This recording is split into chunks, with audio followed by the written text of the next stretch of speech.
Olá, estamos de volta com o programa Presença Espírita na Bíblia.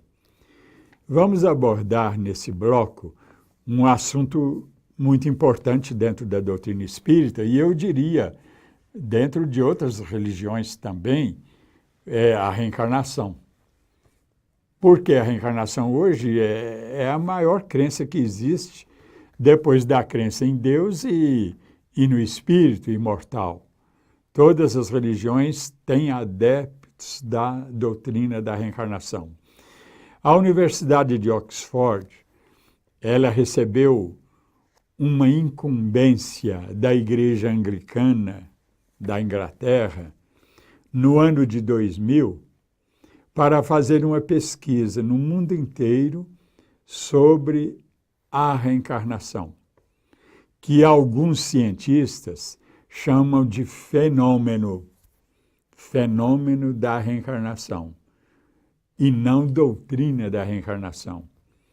Outros chamam de teoria da reencarnação, e não bem doutrina da reencarnação. Bom, isso é uma questão particular, não é tão importante. Mas a reencarnação, com a pesquisa que foi feita pela Universidade de Oxford, a pedido da Igreja Anglicana da Inglaterra, que é a igreja oficial de lá, e é uma igreja protestante, aquela que foi fundada por Henrique VIII. Então, lá por volta de 1600, por aí. Essa doutrina, ou teoria, ou fenômeno, de acordo com essa pesquisa que foi feita, ela deu o seguinte resultado.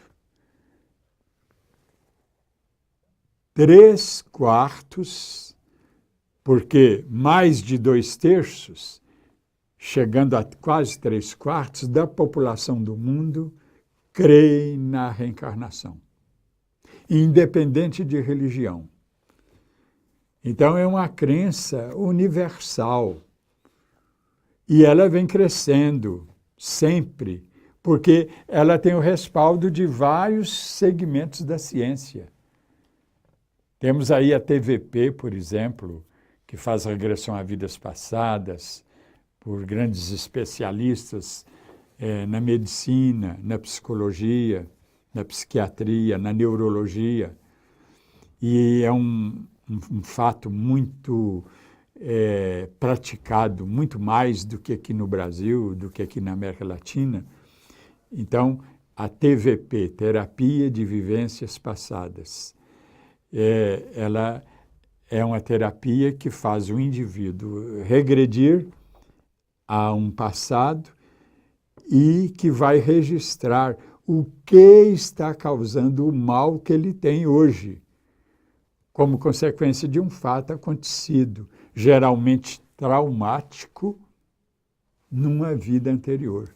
Então, o indivíduo, ele regressando até aquele momento, aquele instante em que ele recebeu aquele trauma que provocou a doença nele e que está refletindo hoje, então ele fica curado.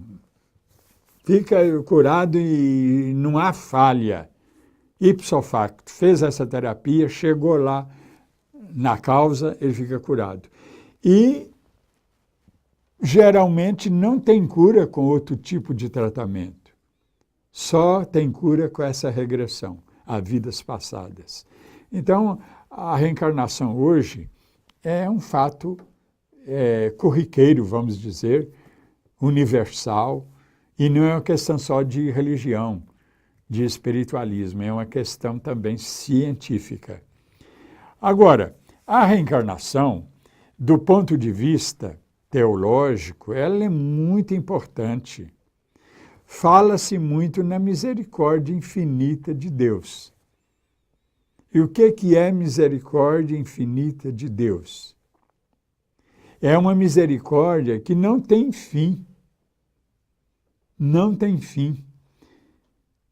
E poderíamos dizer até que não tem começo, mas no sentido para Deus, para nós tem começo, porque nós não temos fim, mas temos começo.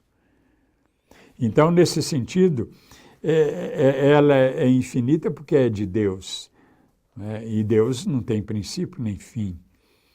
Agora, para nós, ela seria, vamos dizer, nascida conosco e se perpetua para sempre, para as eternidades afora. Por quê? Porque ela não tem fim, essa misericórdia infinita. E é muito pregada essa misericórdia infinita. Muitos líderes religiosos dizem constantemente: você não precisa ter medo de você ter cometido pecados, porque a misericórdia de Deus é infinita.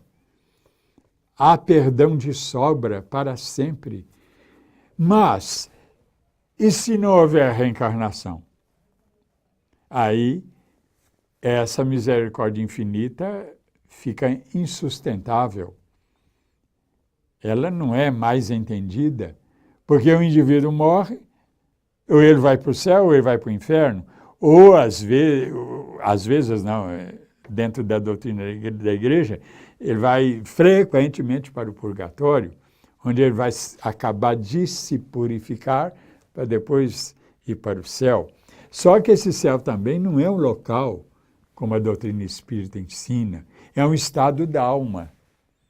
E, aliás, o Papa Francisco, há um mês mais ou menos, ele falou, não existe esse inferno que as pessoas entendem aí. O inferno é figurado. Não existe esse fogo também do inferno, isso é figurado. Eu diria, é um fogo esotérico com X e não esotérico com S, que é um fogo verdadeiro.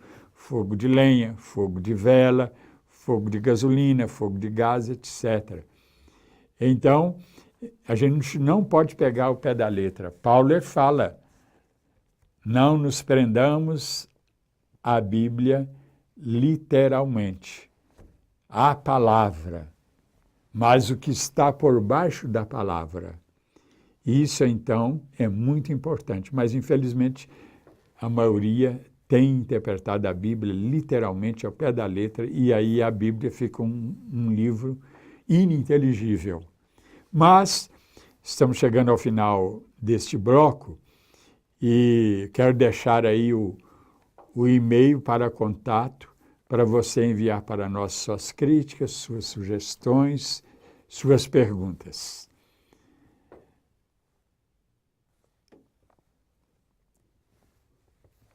Fiz uma pausa. Vamos voltar. Fiz a pausa sem querer.